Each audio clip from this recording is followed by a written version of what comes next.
E aí, vamos começar mais uma explicação por aqui. Hoje a gente vai dar um mergulho incrível naquele que é, na verdade, um mundo fascinante, o da linguística. Pensa bem, quando a gente escuta a palavra gramática, é super normal já vir à cabeça aquele conjunto chato e rígido de regras que a gente era obrigado a decorar na escola, né? Mas e se a gente mudar um pouquinho essa visão? E se a gente olhar para a gramática como uma verdadeira constituição de um idioma? Sabe, aquele código vital, o coração que dá alma, ritmo e toda a identidade para um dialeto? Bom, é exatamente isso que a gente vai fazer hoje ao explorar a estrutura do Taitiangika, um idioma vibrante e super vivo, nos baseando diretamente nos textos de grandes especialistas. Para guiar essa nossa jornada, a gente está se apoiando em pesquisas e textos fundamentais. Só de olhar para essa arte riquíssima que ilustra a capa do material-fonte, já dá para sentir o peso acadêmico e a profundidade da herança cultural desse grupo linguístico, não é mesmo? Essa obra detalha de um jeito minucioso como as palavras nascem, vivem e se transformam o tempo todo. Então, vamos dar uma olhadinha no nosso mapa arquitetônico de hoje. A gente vai passar por introdução ao Derrendica, depois sons e fonética, aí a gente entra na origem e formação das palavras, passa por substantivos, casos e números e, por fim, aterrissa em pronomes e verbos. Bora lá? Parte 1. Introdução ao Taitiangika. Vamos entender logo de cara a pegada cultural e geográfica dessa língua tão fascinante. E aqui já tem uma curiosidade simplesmente sensacional sobre a identidade desse idioma. O Taitiangika é super conhecido por um apelido regional bem peculiar, Chica-Chique. Olha que interessante, os textos nos mostram que o renomado linguista George Grierson, lá em 1903, notou essa característica genial.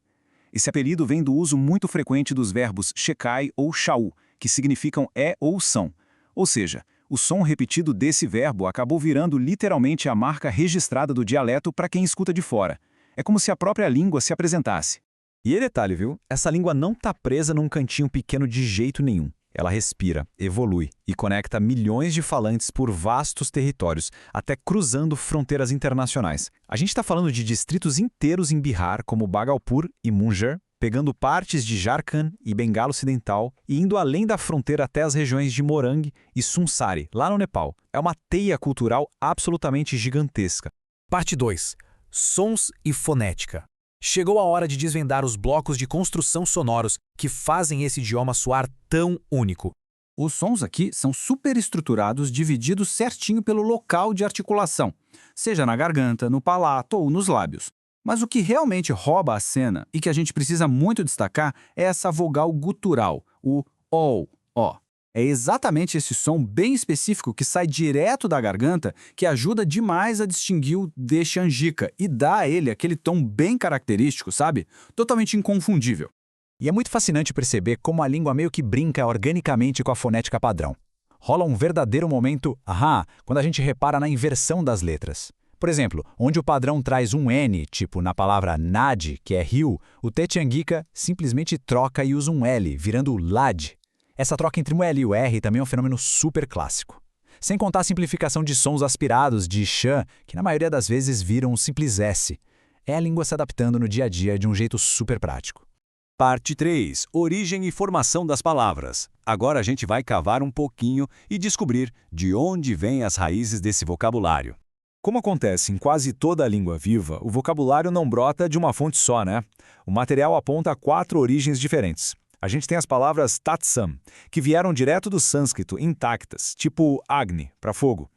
Tem as tadhav, que são as versões que foram se modificando com o tempo. Aí Surya vira Suraj.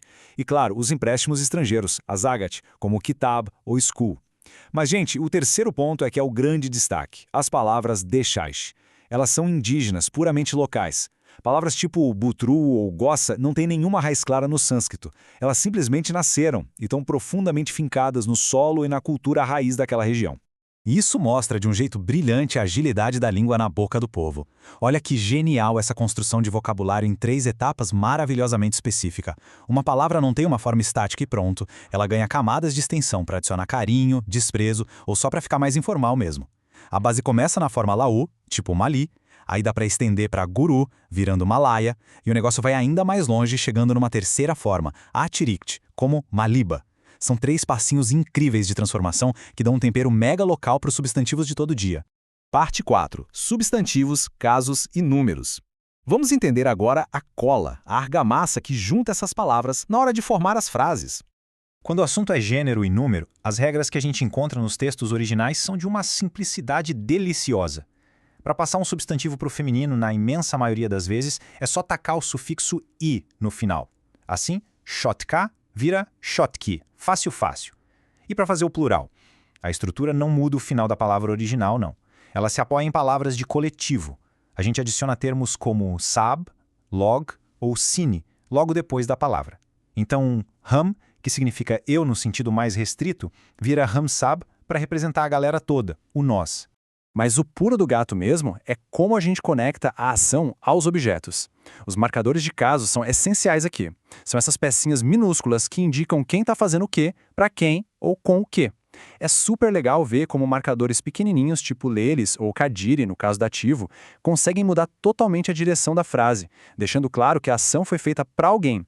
É um sistema muito bem amarradinho, super eficiente, que garante que não tem a menor confusão na hora da comunicação.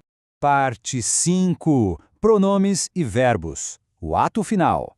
Hora de colocar os atores no palco e ver a ação acontecer. Os especialistas mostram que o uso dos pronomes no TED Tianjika carrega uma bagagem sociológica maravilhosa, que já vem embutida na gramática.